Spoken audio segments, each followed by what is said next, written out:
Азаттыктын студиясында депутат Дастан Бекияшев жана биз азыр ушул депутат сунуштаган саясий кызмат адамдарына тиешеси бар компаниялардын мамлекеттик тендерлерге катышуусуна тыюу салуу жана чектөө боюнча кабыл алынган мыйзам тууралуу сөз кылабыз. Ушул мыйзамда кээ бир компаниялардын ээлери же болбосо ошол компаниялардын кандайдыр бир акцияларынын ээлери мамлекеттик кызматкерлер болуп калуудагы учуру болушу мүмкүн да. Ушундай учурлар кандай камтылган? Туура айтасыз. Эми биринчи, экинчи окууда абдан көп талкуулар болгон.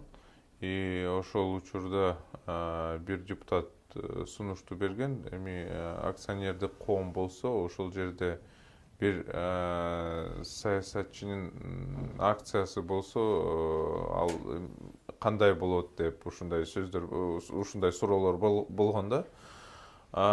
Бирок ал өзү мындай официалдуу түрдө сунушту берген жок. Ошон үчүн биз ошону сунушту комитетте все равно карадык, бирок биз механизмдерди тапкан жокпуз. Канча ошону кылыш керек? 10% болобу акционердик коомдо эме акцияларды, же 30% болобу, же 0,1% болобу, ошону биз тапкан жокпуз да.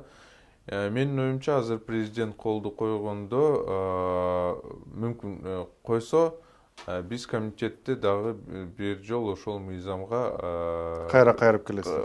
Ооба, дагы бир жол биз карайбыз го, эми акционердик коом боюнча.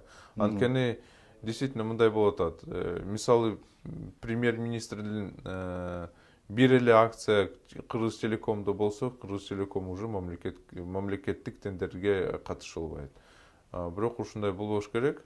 Менин оюмча, мындай владеющий пакет болсо, ошондо катышылбайт. Бул мыйзамда белгиленген да, кызмат адамдарынын ишканаларына мамлекеттик тендерлерге катышууга тыюу салынат. Ошондой эле кызмат адамдарынын алар туугандарынын ишканаларга дагы жакын туугандарынын. Эми алар кандайдыр бир адамдарды отургузуп коюшу мүмкүнбү?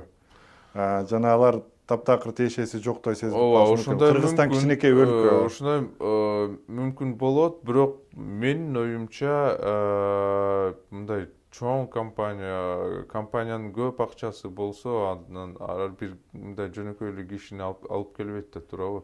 Бул жерде ишемдүү киши болуш керек. Ишемдүү кишини азыр абдан кыйын табыш үчүн. Таба албайсың да азыр. Достор даже мындай көп ушундай азыр ситуациялар бар да. Достор алдап кетишет, не то что жакын туугандар, достор жана башкалар. Ошон үчүн ушундай кишини табыш керек да. Сиздин башка мыйзам долбоорлоруңуз тууралуу дагы, сунуштарыңыз тууралуу да сөз кылып кетсек, буга чейин ушуга окшогон эле үндөш мыйзамды сунуштаган элеңиз, анда тууганчылык байланышты ачуу тууралуу мыйзам өткөн эмес депутаттардын кароосунан.